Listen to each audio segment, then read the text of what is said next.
하나님의 사람이라는 제목을 하나님 말씀 함께 나누겠습니다. 반갑습니다. 오랜만에 우리 청년들과 함께 말씀 나눌 기회가 주어졌다는 것이 제게 감사하고 은혜입니다. 여러분, 요즘 하나님과 어떻게 지내고 계십니까? 네, 할렐루야. 하나님이랑 좀 친하게 지내고 계십니까? 제가 우리 성도님들 신방할 때 가장 먼저 묻는 질문입니다. 성도님들 신방을 하다 보면 여러 가지 이야기들 나누게 되거든요. 처음 성도들 만나서 요즘 하나님이랑 어떻게 지내세요? 하나님과 친하게 지내십니까? 이렇게 여쭤봅니다. 그럼 어떻게 여러분 대답할 것 같으세요?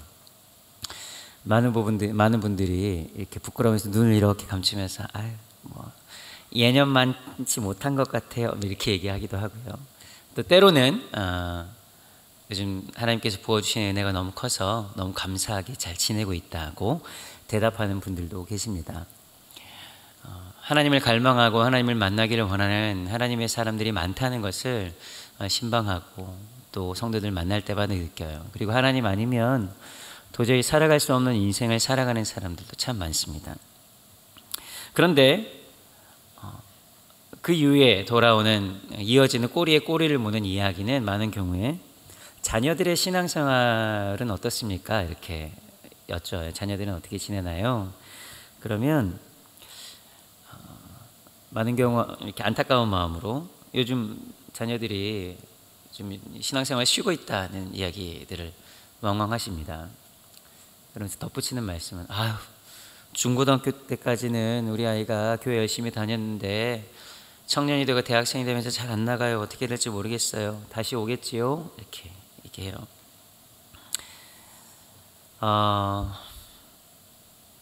안타까운 일입니다. 그리고 물론 하나님의 선하신 섭리 또 하나님의 선하신 인도하심이 있기 때문에 다시금 주 앞에 나와 하나님 앞에 온전히 살아가는 그날들을 우리가 기대하고 또 열심히 기도하지만 한편으로 안타까운 마음도 있어요.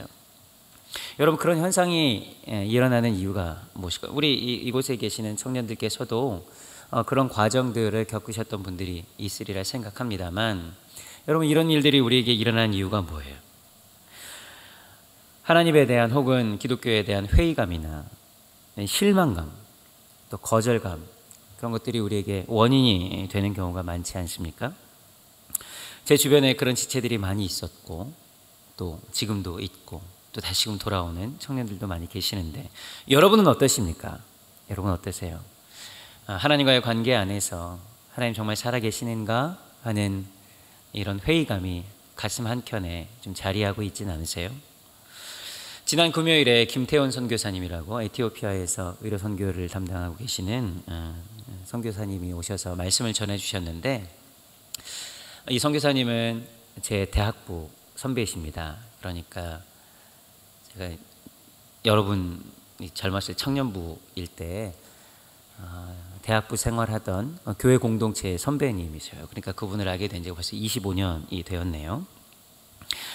그때도 참 존경하고 어떻게 저렇게 살아갈 수 있을까 하고 제가 흠모하던, 하나님의 사람 또 저렇게 살아가면 참 좋겠다고 존경하고 싶었던 선배인데, 여전히 25년이 지난 지금도 하나님 안에서 붙잡혀 살아가는 모습을 보고 제가 매우 감동했고 매우 감사한 마음이 들었습니다. 왜냐하면 열심을 내서 살아가던 청년의 때, 열정을 가지고 하나님을 사랑하던 때, 한때 그런 신앙을 가지고 있다가 젊어서는 저도 그랬어요 하며 고백하는 성도님들을 가끔 만나기 때문입니다. 말씀 중에 인터뷰 내용을 이야기하시면서 그런 얘기 했어요. 인터뷰 하신 MC가 선교사님께 이렇게 물었대요. 선교사님, 요즘 이렇게 하나님과 관계하며 살아가니까 지금이 그때가 가장 뜨거운 신앙의 시절이었겠군요, 이렇게 여쭙다는 거예요. 그랬더니 선교사님이 사회자님, 사실 그때 가장 신앙의 뜨거운 시절이었다면 참 슬플 것 같다고 말씀하셨습니다. 여러분, 그렇습니다. 우리는 시간이 지날수록 하나님을 더 깊이 알아가고 하나님의 더 큰 사랑을 많이 경험해야 하지 않을까. 여러분, 그런 삶이 우리에게 더 풍성한 삶 아니겠습니까? 여러분, 마치 결혼한 부부가 신혼 때는 아주 뜨거운 불타는 사랑으로 서로 사랑하다가 시간이 좀 지나면 저 사람이 있는지 없는지 대면대면하며 살아간다면, 여러분, 우리가 결혼에 대한 소망이 어디에 있겠습니까? 시간이 지날수록 그를 더 사랑하고 더 이해하고 더 아껴주는 관계가 된다면 우리에게 결혼에 대한 소망이 더욱더 늘어나지 않을까요? 그런데 많은 청년들이, 또 우리 신앙인들이 시간이 지나면서 하나님과의 관계 안에서 열정과 복음에 대한 확신이 사라져가고 어딘지 모르게 지쳐가고 있다는 것을 확인할 때가 있습니다. 예전에는 하나님과의 관계 안에서 내가 최선을 다해 살아보겠노라고, 내 인생을 하나님께 드려보겠노라고 결단했던 적도 있습니다. 많은 시간을 들여 공동체를 위해서 봉사하고 헌신하고 그리스도의 말씀을 따라 살겠다고 다짐한 때도 있었습니다. 오랫동안 리더로 섬기고 또 본이 되기 위해서 자신의 몸을 쳐 복종하기도 했습니다. 자신이 믿는 바를 위해서 최선을 다해 살기도 했어요. 그런데 지금은 나도 모르게 신앙에 대한 회의가 느껴지고, 이렇게 사는 게 맞나? 손해보는 거 아닌가? 이렇게 살아가는 것이 내 삶에 무슨 유익이 있나? 안에서는 예수 믿는 것처럼 오랜 시간 다녔던 공동체를 떠날 수는 없으니 다니지만, 밖에 나가서는 예수 믿는 사람이라는 것을 들키고 싶지 않은 마음이 든다면, 여러분, 우리는 어떻게 해야 됩니까? 어떻게 해야 돼요 도대체? 똑같지는 않지만 우리가 살아가다 보면 이런 일들이 우리에게 나타나곤 합니다. 누구도 예외는 아닙니다. 그렇게 사랑하는 하나님이 느껴지지 않고, 심지어 진짜 그분이 살아계셨던가? 그런 회의가 들어서 내가 지금 뭐하고 있나 하는 생각을 하게 마련이라는 거예요. 여러분, 왜 이런 일이 일어날까요? 오래전의 이야기입니다. 제가 아는 목사님 딸이 있었는데요. 딸이 4학년 때 사색이 돼서 얼굴이 하얗게 질렸다고 표현해야 될까요? 한껏 의문을 가지고 집에 들어와서 아빠 물었다는 거예요. 무슨 큰일이라도 난 줄 알고 왜 그러냐고. 오늘 친구 집에 가서 놀다 왔는데 그 친구가 학교에서 1등을 하는 친구였다는 거예요. 예전에 이제 1등을 하는 친구였는데 공부를 제일 잘하는 친구였다는 거죠. 근데 집에 가봤더니 엄마 뭐하냐 그랬더니 엄마가 보살님이었다는 거예요. 보살님. 그래서 의아한 표정을 안고 왔어요. 이 아이에게는 어지간한 충격이었던 것 같아요. 자기 아빠는 목사고 태어나서 줄곧 교회 다니면서 아무런 의심 없이 믿어온 하나님에 대해서 회의를 느낀 거예요. 하나님이 정말 복을 주시는 분이라면 내가 1등 해야 되는 거 아닌가? 이런 생각을 했던 거죠. 그런데 실상은 그렇지 않더라는 거예요. 여러분, 되게 웃은 이야기고 이 어린아이니까 할 법한 생각이라 말할 수도 있지만, 여러분, 우리에게 이런 일들이 닥치지 않습니까? 이런 일들이 우리에게 생겨나면요, 하나님에 대한 회의가 생길 수 있습니다. 여러분, 신실하게 하나님을 따르고 믿는 청년들에게도 그들의 계획이 좌절되고 바라던 일이 막히는 것을 경험할 때 하나님을 향한 거절감과 배신감이 찾아오게 돼요. 주님께서 좋은 배우자 줄 줄 알고 믿고 기도했는데 남자친구 여자친구 생기기는커녕 기도할수록 더 미궁에 빠지는 것 같은 경험을 하고, 그런데 본을 받기 참 어려운 자신의 삶을 마음대로 살아가는 청년들이 얼굴 하나 반반하다고 좋은 남자친구 여자친구 배우자를 만나는 것을 볼 때 남모를 눈물을 흘리는 사람들도 많이 있습니다. 그냥 웃어 넘길 일이 아니에요. 이런 일들로 하나님에 대한 신뢰가 무너지고 실망감이 쌓이게 돼요. 실제 그렇습니다. 주님께서 나에게 선한 일을 하실 거라고 믿었는데 주님은 왜 그렇게 행하지 않나? 믿는 자에게는 능치 못할 일이 없다고 했는데 나는 뭔가 하는 그런 생각 말입니다. 이러한 그 회의와 왜곡된 생각들은, 고민들은 하나님을 향한 왜곡된 시각을 갖게 만듭니다. 하나님은 공정하지 못한 것 같다. 하나님은 공평하지 못한 것 같다. 결국은 의롭지 않고 선하지 않은 분이란 말입니다. 하나님을 믿지 않는 사람들이 혹은 저희에게 그렇게 말하지 않습니까? 야, 하나님이 살아계시다면 하나님을 믿는 사람들의 삶이 왜 부족하고 연약하고 더 아파야 하느냐 말입니다. 하나님이 살아계시다면 세상에 이런 악한 일이 존재하는 것은 어떤 이유 때문이냐 말이에요. 악한 일이 일어나도록 방조하거나 허락한 것인가? 아니면 하나님 자체가 악한 것 아닌가 하는 그런 말.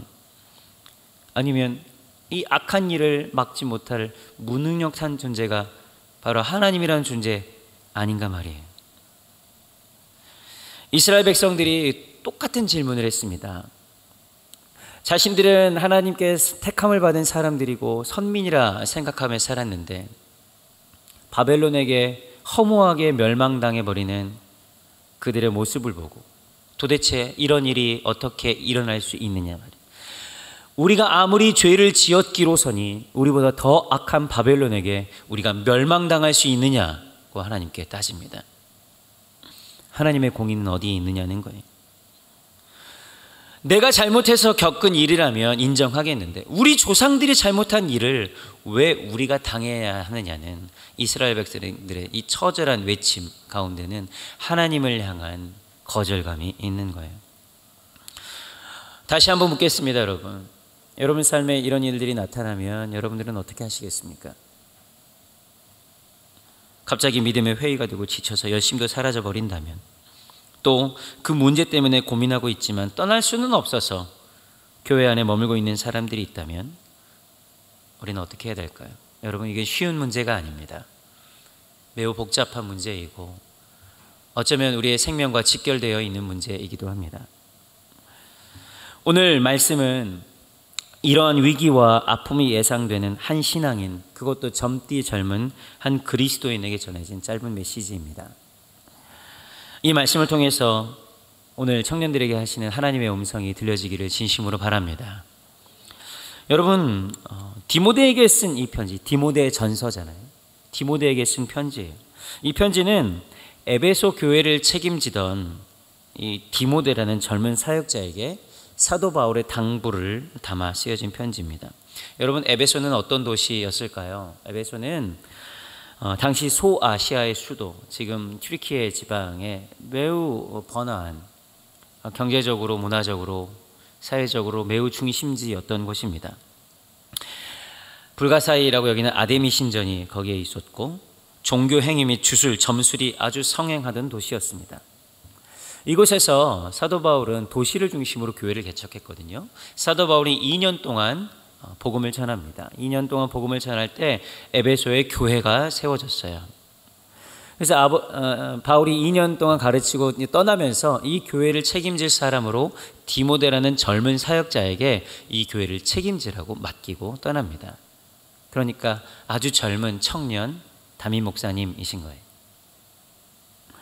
그런데 이곳에 얼마 지나지 않아서 많은 이단의 무리들이 다가옵니다. 지금 사도 바울 선생님 영적인 거장이 떠나서 이 교회를 책임지기도 버거운 이 젊은 사역자 디모데 앞에 거세한 세속적인 흐름이 영지주의라는 정말 상대하기 매우 까다롭고 어려운 사람들이 등장해서 당신이 가르치고 있는 복음은 잘못된 것이라고 공격하기 시작해요. 여러분, 영지주의를 다 설명할 수 없지만 영지주의, 그노시즘이라는 건데요. 거기서 그노시즘에서 knowledge라는 단어가 나왔는데 이 그노시즘은 영적인 지식, 영적인 깨달음을 얻으면 우리 육체는 아무렇게나 해도 상관없다고 말하는 사람들이에요. 구원받기 위해서는 영적인 지식을 깨달아야 한다고 말해요. 물질은 매우 하찮은 것으로 여깁니다. 전혀 가치도 의미도 없는 것으로 생각했어요. 그래서 육은 매우 악한 거예요. 영만 매우 선한 겁니다. 그래서 이 사람들이 주장하는 매우 중요한 주장은 뭐냐면 예수님이 어떻게 악한 몸을 입을 수 있냐는 거예요. 그렇게 선하디 선한 하나님이, 영이신 하나님이 어떻게 악하디 악한 우리 육체를 입을 수 있냐는 거죠. 그래서 예수님이 이 땅에 오신 것은 다 거짓말로 왔다. 가현설, 거짓과 나타나려면 거짓으로 나타난 거라고 주장해요. 그래서 우리의 육신과 우리의 이 땅에서의 삶은 매우 하찮은 것이고 우리를 더 악하게 만들고 필요 없는 것이라고 주장합니다. 그래서 그게 두 가지 양상으로 나타나요. 하나는 우리 몸은 악한 거니까 아무렇게나 살아도 된다. 매우 쾌락주의로 발전하기도 하고, 우리의 육신은 계속해서 영혼을 담고 있는 악한 그릇이기 때문에 이 그릇을 깨끗하게 쳐서 복종시키면 안 돼. 그래서 계속 금욕주의로 자신의 몸을 막 이렇게 난도질하기도 하고, 어떻게 하면 육신의 그 정욕을 제어하려고 필요 이상으로 금욕하는 일들로 나타나기도 해요. 이런 영지주의 사람들이 이 에베소 교회에 다가옵니다. 그것만 있는 게 아니에요. 에베소는 말씀드렸다시피 매우 상업이 발달한 도시입니다. 돈이 많아요. 그래서 부하려는 자들, 디모데전서 4장에 보면 부하려는 자들과 6장에도 나와요. 돈을 사랑하는 사람들이 많이 모여 있는 것입니다. 마술과 점치는 일들로 돈을 벌려는 사람들이 많이 있었고요. 경제적인 이득을 취하기 위해 서로 속고 속이는 일들이 만연한 곳이었습니다. 이곳 에베소에 젊은 사역자 디모데가 보내진 거예요. 사람들이 살아가는 방식이 전혀 하나님의 말씀과는 다른 방식으로 살아가요. 또 디모데는 이 에베소에 보내진 이 디모데라는 사람은 어떤 사람들이냐면 루스드라 출신으로 어머니는 헬라파 유대인 로이스, 아버지는 헬라인인데요. 이 어머니와 외할머니가 매우 경건한 신앙인입니다. 어려서부터 신앙 안에서 살았어요. 마치 세상 한복판에 살아가지만 그리스도인으로서 자신의 삶을 온전하게 지켜가며 살아가던 아주 믿음 좋은 청년이었습니다. 2차 전도 여행 때 사도 바울이 이 빌립보에서 여기 이 디모데를 만나고 너무 신앙이 좋은 청년이어서 자신의 영적인 아들로 삼고 사역지로 데리고 다니던 사람이었어요. 비교적 젊은 사람입니다. 그래서 자신의 청년의 정욕을 제어하라고 말씀 듣기도 했고, 주변에 많은 사람들을 감당하기에는 아직은 좀 연소해서 부족함이 있는 사람이기도 했습니다. 복음의 사람이긴 했지만 한편으로는 그에게는 재확신이 필요한 사람, 복음을 부끄러워하는 일과 싸워야 하는 사람이기도 했어요. 아마도 소심하거나 신앙의 확신이 부족한 사람이었던 것 같아요. 그런데 몸도 연약한 사람이에요. 얼마나 스트레스를 많이 받았는지 위장병이 생길 정도로. 그래서 사도 바울이 디모데후서에 보면 이제 너를 위하여 포도주를 좀 써라. 그때 포도주는 위장병을 치료하는 약처럼 쓰였거든요. 그러니까 디모데가 지금 처해 있는 상황이 매우 사면초가한 거예요.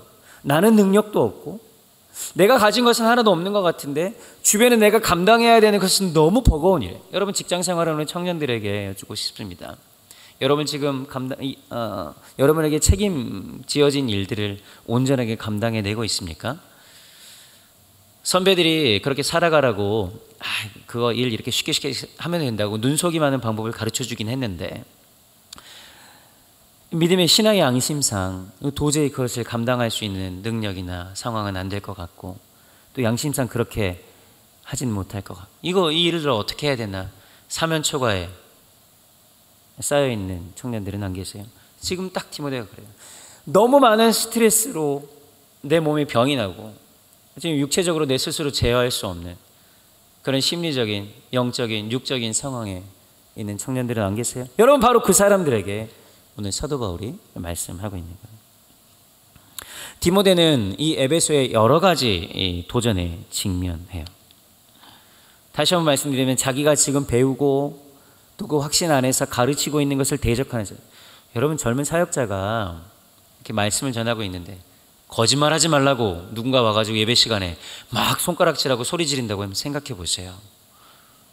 예배를 드리고 나갔는데 오늘 그 얘기 들었냐고 다 거짓말이라고 하는 이 세상 앞에 직면해 있다면 사역자뿐만 아니라 그 믿음의 공동체 안에 있는 사람들은 얼마나 영적인 혼란함이 찾아오겠습니까? 무기력해요. 문제가 해결되지도 않습니다. 더군다나 이 디모데라는 젊은 사역자는 그것을 다 감당할 만한 능력도 안 되는 거예요.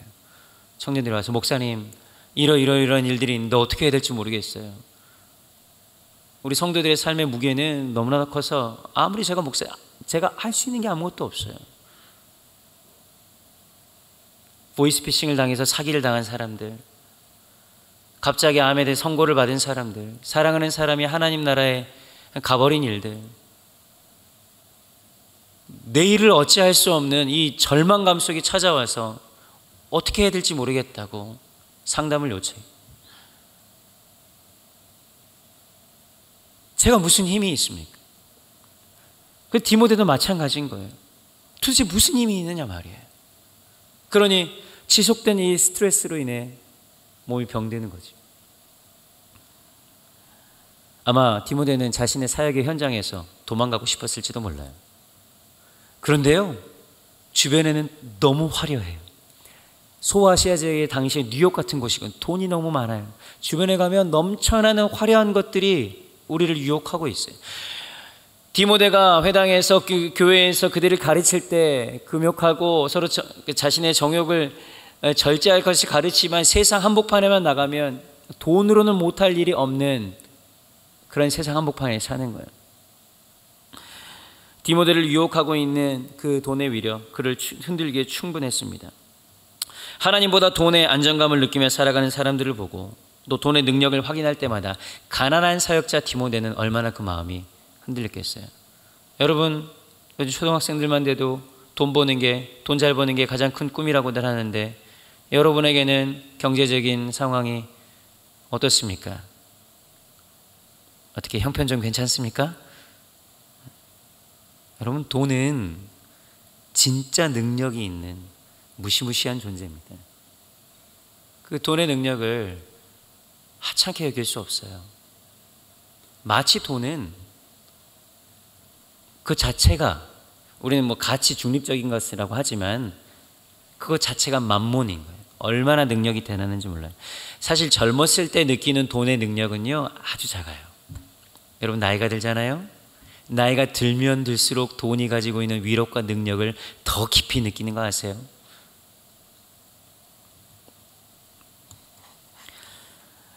여러분, 이러한 도전에 지금 디모데가 직면해 있습니다. 거대한 파도 앞에서 여러 가지 감정에 주춤하고 있는 이 젊은 사역자 디모데를 향해서, 그래서 지쳐있는 하나님의 사람을 향해서 오늘 하나님의 사람 바울은 그의 말씀을 대면합니다. 사랑하는 청년 여러분, 여러분을 향해 거세게 덮치고 있는 파도는 어떤 것입니까? 혹시 영적인 무기력함입니까? 아니면 세상에 감당할 수 없는 우리를 압도하는 힘입니까? 어떤 것이든 관계없어요. 오늘 그런 사람들에게 하나님께서 말씀하고 계시는 거예요. 때문에 저는 오늘 이 디모데의 손에 들려있는 이 편지가 오늘을 살아가는 우리 거룩한 믿음 온전교회 성도들에게도 의미 있는 말씀이라고 믿습니다. 오늘 우리에게 선포된 이 말씀이 에베소 교회라는 커다란 현실 앞에 암담해하는 디모데에게 한 줄기 빛이 되었던 것처럼 우리 사랑하는 청년들의 삶 가운데도 온전한 빛이 될 줄로 믿습니다. 11절 함께 읽겠습니다. 11절 시작. 오직 너 하나님의 사람아. 할렐루야. 오늘 이 무기력한 현실 앞에 있는 디모데에게 사도 바울은 무엇이라 말씀하냐면 오직 너 하나님의 사람아, 이렇게 말씀하고 있어요. 디모데를 향해서 1장부터 5장까지 많은 말씀을 하신 이후에 그러나 너 하나님의 사람아, 이렇게 얘기합니다. 사도 바울의 부르심이 디모데야 이렇게 부르지 않으시고 아들처럼 여겼으니까 이름을 부를 수도 있었을 텐데 그렇게 말하지 않았대. 오직 너 하나님의 사람아. 원문 그대로 직역하자면 그러나 너 하나님께 속한 사람아 정도로 해석할 수 있어요. 놀라운 일이에요. 세상에 맞서서 깜짝 놀라서 움츠러들어 있는 이 젊은 그리스도인, 젊은 사역자인 디모데에게 그러면 안 돼, 너 어떻게 지금 복음을 받았는데 하고 책망하지 않고 핀잔하지 않고 디모데를 향해서 너는 하나님의 사람이라고 말하는 거예요. 여러분, 이 단어는요 아주 영예로운 호칭입니다. 구약에서 이 말은 이스라엘의 지도자들, 그러니까 왕이나 선지자들에게나 부여한 호칭이었어요. 하나님의 사람이라는 말은. 그러니까 모세나 사무엘이나 다윗이나 엘리야나 엘리사 등 하나님의 위대한 선지자들에게 위대한 왕들에게 쓰여진 단어였던 거예요. 현실의 벽 앞에서 주춤거리고 있는 젊은 사역자, 청년 그리스도인 디모데에게 그에게는 어울리지 않은 호칭 같은데 사도 바울은 아니야, 그러나 너는 하나님께 속한 사람이야. 여러분, 이 사도 바울의 격려가 느껴지십니까?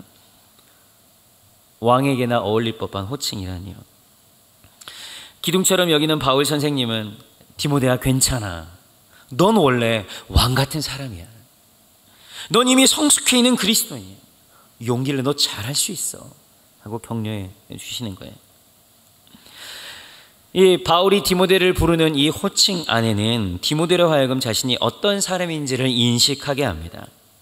하나님께 속한 사람, 왕 같은 사람, 충분한 능력을 부여받은 사람이라 말입니다.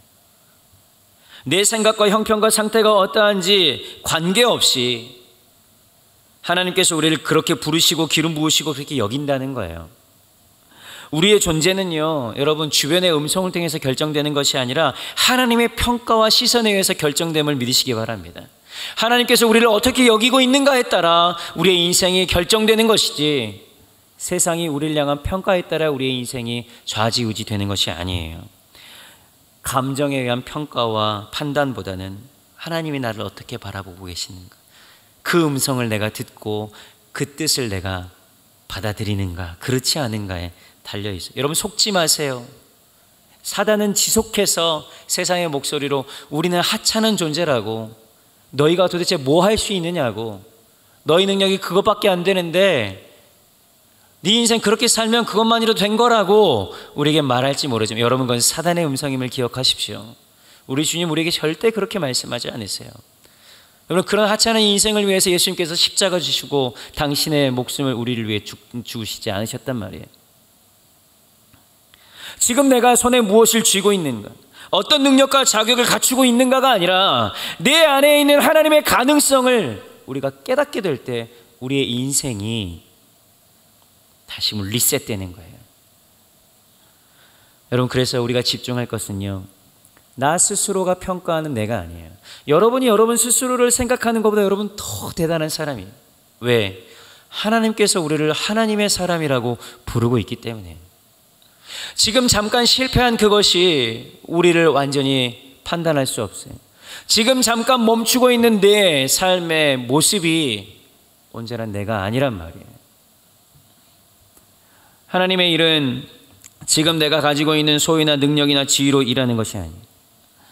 많은 이들은 하나님의 뜻을 이루기 위해서 어떤 포지션으로, 어떤 자리로, 어떤 지위로 가야 한다고, 그래서 자신의 몸을 쳐서 복종시키고 합격하고 사람들에게 인정받고 높은 곳에 가야 하나님이 나를 쓰실 거라고, 내가 쓰임받을 거라고 생각하지만, 아니요, 절대 그렇지 않아요. 여러분, 다윗을 보십시오. 하나님께서 다윗을 언제 기름 부었어요? 왕위에 올랐을 때 그를 기름 부었을까요? 아니요, 그렇지 않아요.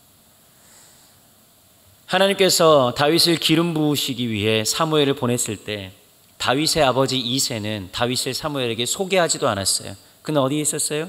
6 아들을 사무엘 앞에 등장시켰지만 다윗은 저 멀리 들판에서 양을 치고 있었어요. 아들로 소개할 가치도 없다는 거예요. 어떤 지위도 신분도 없이 그저 종들과 함께 양을 치고 있었을 뿐이에요. 그런데 그때 하나님은 다윗을 불러다가 그에게 기름을 부었습니다. 사랑하는 여러분, 우리의 인생이 포지셔닝에 달려있지 않아요. 우리의 인생은 기름 부으심, 어노인팅에 달려있습니다. 하나님께서 우리를 그렇게 기름 부으시고 우리를 그런 존재라고 여기시면, 그것을 내가 그렇게 인식하고 그렇게 살아가면 하나님께서 우리를 그렇게 사용하시는 거예요. 그런데 우리를 존귀하게 여기시는 하나님의 음성은 외면한 채 지금 내가 가지고 있는 모습, 내 실력, 내 소유, 내 지위, 내 실패, 내 마음에 집중하는 그 인생은 그 쳇바퀴 안에 살아갈 수밖에 없습니다. 여러분, 눈을 뜨십시오. 귀를 여십시오. 우리를 향한 하나님의 음성이 무엇이라 우리에게 말씀하시는지 여러분 귀 기울이셔야 하는 거예요. 세상의 음성에 속으면 안 돼요. 세상의 가르침에 여러분 넘어가면 안 됩니다. 다윗은 사실 자칫 딜레마에 빠질 뻔한 일들이 있었어요. 자신이 목동으로서 들판 한가운데 하찮은 존재로 있을 때 하나님께서 기름 부음 하셨지만, 어노인팅 받았지만, 여러분 그 어노인팅 이후의 결과가 언제 나타납니까? 당장 나타나나요? 여러분 그렇지 않아요. 하나님의 어노인팅에는 기다림이 필요한 거예요.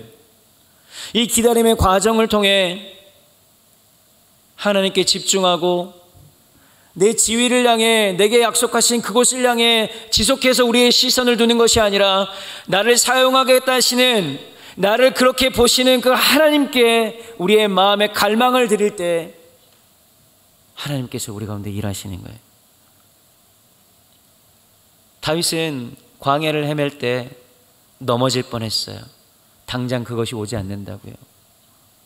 당장 내 삶에 변화가 없다고 넘어질 뻔했어요. 그런데 그 오랜 시간의 기다림을 하나님 한 분을 향해 하나님의 음성 듣기를 쫓아가며 살았기에 하나님께서 그를 사용하셨습니다. 여러분, 하나님이 다윗을 왕 세워서 쓰시려고 그랬을까요? 아니, 그렇지 않아요. 하나님 매 순간 다윗을 사용하셨다는 거예요. 젊은 사역자 디모데가 그의 연약함에 집중할 때 하나님은 바울을 통해 젊은 사역자 디모데에게 오히려 하나님께 집중할 것을 요청합니다. 사랑하는 청년 여러분, 사랑하는 거룩한 민운전교회 성도 여러분, 영적 무기력함에 빠져드는 우리에게 하나님께서 건네시는 말씀은 무엇입니까? 세상이 나를 그렇게 여기고 객관적인 지표들이 내 기대에 미치지 못하는 상황임에도 불구하고 하나님은 오늘 우리를 오직 너 하나님의 사람아 이렇게 부르는 거예요. 우리는 이 사실을 신뢰해야 해요. 우리 디모데전서 4장 12절부터 13절까지 말씀 읽겠습니다. 시작. 누구든지 내 연소함을 업신여기지 못하게 하고 오직 말과 행실과 사랑과 믿음과 정절에 있어서 믿는 자에게 본이 되어 내가 이를 때까지 읽는 것과 권하는 것과 가르치는 것에 전념하라. 여러분, 디모데에게 지금 네 상황이 그런데 어떻게 해야 돼? 말씀하고 계세요. 오직 읽는 것과 권하는 것과 가르치는 것에 전념하라. 다른 데 신경 쓰지 마라. 네 인생을 더욱더 화려하게 아름답게 너를 꾸며준 무슨 무기가 있는지 찾으려고 하지 말고 네가 배웠던 것, 너에게 지금 집중된 말씀이, 너에게 주어진 그 말씀, 너에게 권하였던 것, 가르치는 것에 집중하라 그래요. 여러분, 우리는 두려워할 필요가 없어요. 우리의 신앙이, 우리를 향한 하나님의 음성이 희미해질 때 우리가 집중해야 할 것은 하나님의 말씀이에요. 우리는 두려워할 필요가 없어요. 우리의 연약함과 실수와 무기력함이 우리를 그 하나님의 사랑에서 멀어지게 할 수 없어요. 왜냐하면 하나님께서 우리를 붙들고 계시기 때문에 그래요. 여러분, 기억하십시오. 지금 이 자리에 앉아있는 우리 거룩함의 논정교회 청년들 한 사람 한 사람의 내면에 있는 그 믿음은 결코 작은 것이 아니에요. 여러분 스스로를 하찮게 여기지 마세요. 하나님도 그렇게 여러분을 여기지 않으시는데 나 스스로를 작게 여기지 마세요. 얼마나 하나님이 여러분을 존귀하게 여기시는지 모릅니다. 여러분 괜찮아요. 하나님께서 여러분의 상황과 형편을 아시고 선대하시고 용납하십니다. 때로는 회의하고 의심하고 실망해 있는 그 모습까지도 사랑하시고 인정하기를 원하세요. 그리고 부르십니다. 너 하나님의 사람아. 기억하십시오. 우리는 선한 일을 행할 능력이 있는 온전한 그리스도인입니다. 여러분 스스로가 그렇게 생각하지 않을지 몰라도 하나님께서 우리에게 맡기신 그 일들을 이미 행할 수 있는 온전함이 우리에게 있어요. 사람들은 이상하죠? 사랑하는 사람들 말을 잘 안 듣습니다. 자기 싫어하는 사람들 말만 들어요. 그래서 부모님 말씀을 잘 안 듣는 것 같아요. 하나님이 그렇다 하시는데 우리는 그거 인정을 안 하는 거예요. 나를 싫어하는 내가 선하게 내지는 내가 좋아지는 것을 원하지 않는 사탄의 음성을 기가 막히게 캐치해요. 너 그따위로 살았는데 그것까지 되겠어? 그 인생 맘대로 살아 하는 그 음성은 귀신같이 알아듣는 거예요. 여러분 누구의 음성을 들어야겠습니까? 우리 주 예수 그리스도의 말씀에 귀 기울여야 되지 않을까요? 요한복음 10장에 보니까 양은 내 음성을 안다 그랬어요. 하나님의 음성을 알지 못하면 이 양이 아니에요. 여러분, 사랑하는 분의 음성을 들으십시오. 그분께서 여러분을 향해 오직 너 하나님의 사람아 부르십니다. 여러분, 둘째, 이 하나님의 사람의 뜻에 담겨있는 이야기입니다. 이 하나님의 사람이라고 부르시는 것은 우리가 온전한 존재라는 거예요. 이 하나님의 사람이라는 단어가요, 신약에 딱 2번밖에 안 사용해요. 2번. 첫 번째는 이 디모데전서, 이 여기에 사용되고, 두 번째는 디모데전서 3장 17절이에요. 의로 교육하게, 우리 온전한 사람이 되기에 유익하게 하는 것이 성경이다 할 때, 그때 온전한 사람, 매우 귀한 말이라는 거예요. 그러니까 디모데는 이미 하나님의 뜻 안에 거하기에 충분한 능력이 있는 사람이라는 거예요. 다만 부족한 것이 뭐냐면 그렇게 살아가려고 하는 순종함이 아직은 없는 거예요. 순종함. 우리에게도요, 여러분, 예수님의 말씀이 이미 임했습니다. 여러분, 하나님의 음성을 이미 들으셨어요. 이미 지금도 듣고 계시고요. 그런데 우리에게 없는 것은 지식이 아니라 그 들려진 하나님의 음성에 순종하겠다는 결단이 없는 거예요. 여러분, 그리스도인은 그리스도를 따라 사는 사람이죠. 세상의 방식이나 세상의 가치와 사고방식, 생활방식이 아니라 그리스도의 생활방식으로 살아야 하는 사람들이에요. 그런데 여러분에게 만약 하나님의 음성이 지금 들리고 있지 않다면 그것은 하나님이 말씀하시지 않기 때문이 아니라 하나님의 음성을 하나님의 음성으로 인식하지 않고 있기 때문이에요. 무슨 말이냐? 여러분, 지금 가만히 있어 봅시다. 무슨 소리가 들리죠? 에어컨 돌아가는 소리가 들리잖아요. 그런데 제가 계속해서 이야기하고 있을 때는 그 소리가 들리던가요? 들리지 않아요. 하나님께서는 계속해서 우리에게 말씀하시는데 그것이 하나님의 음성일 리 없다고 거부하는 우리 내면의 뚜껑이 우리의 마음을 닫아버리는 거예요. 하나님의 음성이 들리지만 그 하나님의 음성에는 순종할 수 없다고 결단해버리는 거예요. 그럼 더 이상 하나님의 음성은 들리지 않습니다. 지난 금요일에 김태훈 선교사님이 하신 말씀이 딱 그거예요. 음성은 지속해서 들으려는 사람에게 들리는 거예요. 사랑하는 여러분, 하나님의 음성이 우리 가운데 들려질 때, 그리고 그것을 순종하겠다고 결단할 때 우리는 온전히 그 하나님의 뜻 안에 거할 수 있는 존재들입니다. 여러분, 둘 사이에서 머뭇머뭇하지 마십시오. 디모데를 이렇게 부른 것은 디모데에게 지금 어떤 삶의 방식과 행동 패턴으로 살고 있는지 되묻고 있는 거예요.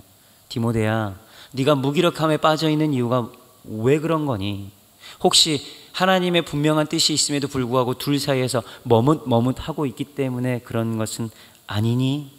디모데전서 6장 11절 하반절 이렇게 되어 있죠. 이것들을 피하고 의와 경건과 믿음과 사랑과 인내와 온유를 따르라. 이것들을 피하라. 이 피하라 앞에 10절 앞에 뭐라고 되어 있냐면 돈을 사랑함이 일만하게 뿌리가 된다고 그랬어요. 세상의 가치와 방식을 쫓아 살아가려는 내 내면의 사람이 여전히 있고 하나님의 뜻과 방식을 따라가려는 내면의 사람이 여전히 있어서 둘 사이에서 머뭇머뭇하면 그때 하나님의 음성이 들리지 않기 시작한다는 거예요. 사랑하는 거룩한 믿음교회 청년들에게 우리 하나님께서 질문하고 계십니다. 당신은 오늘 어떤 삶의 방식으로 살아가고 있습니까? 우리에게 능력이 나타나지 않는 이유는, 하나님의 표적이 나타나지 않는 이유는 한쪽에는 하나님의 말씀에, 한쪽에는 세상의 방식에 다리를 걸치고 때문은 아니에요. 그래서 말씀을 따라 사는 삶에서도 실패하고 세상에서도 실패하는 어정쩡한 사람이 되어버리는 거 아니냔 말입니다. 바울은 디모데에게 이것들을 피하라 말씀하시죠. 사랑하는 여러분, 돈을 쫓아 살아가는 사람들에게 결코 돈은 따라가지 않습니다. 자기가 살기를 원하는, 자기의 이 내면의 육신이 살기를 원하는 사람에게는 지속적으로 자신의 참 생명이 살아나는 삶의 방식을 따를 수가 없어요.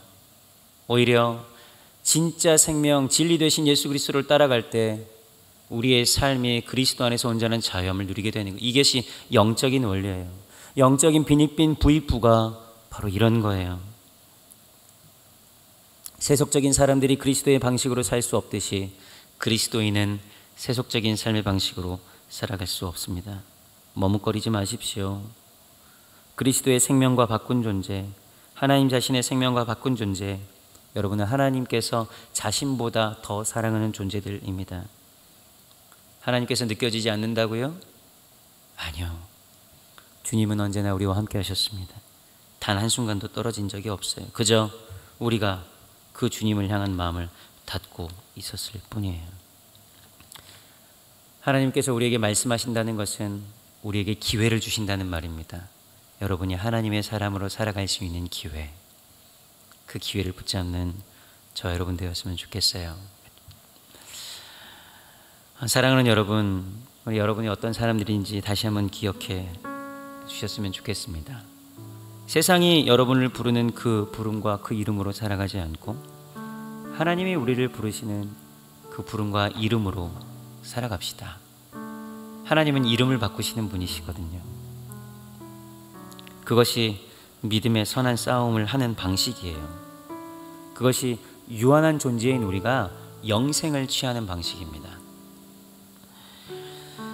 세상은 청년 세대를 향해서 지속해서 그의 삶을 압박해 옵니다. 특별히 3%에 불과하다는 청년 그리스도인들, 우리들에게 계속해서 세상은 불리하고 어려운 여건을 제공하지요. 정말 믿음으로 살아가기가 얼마나 어려운 때인지 모르겠어요. 그런데 여러분, 이때 우리가 그 싸움을 멈춰서는 안 됩니다. 그 싸움은 우리가 살아있다는 증거예요. 싸우지 않겠다는 것은 이미 내 안에 생명이 없다는 증거입니다. 회의감으로, 거절감으로 가득 찬 우리의 내면을 우리 주님의 말씀으로 가득 채우는 청년들. 그래서 오늘 우리 주님께서 네가 이를 위해서 부르심을 받았다 하셨던 하나님의 말씀이 오늘 우리에게 응함을 믿음으로 선포하는 우리 청년들 되시기를 주님으로 축복합니다.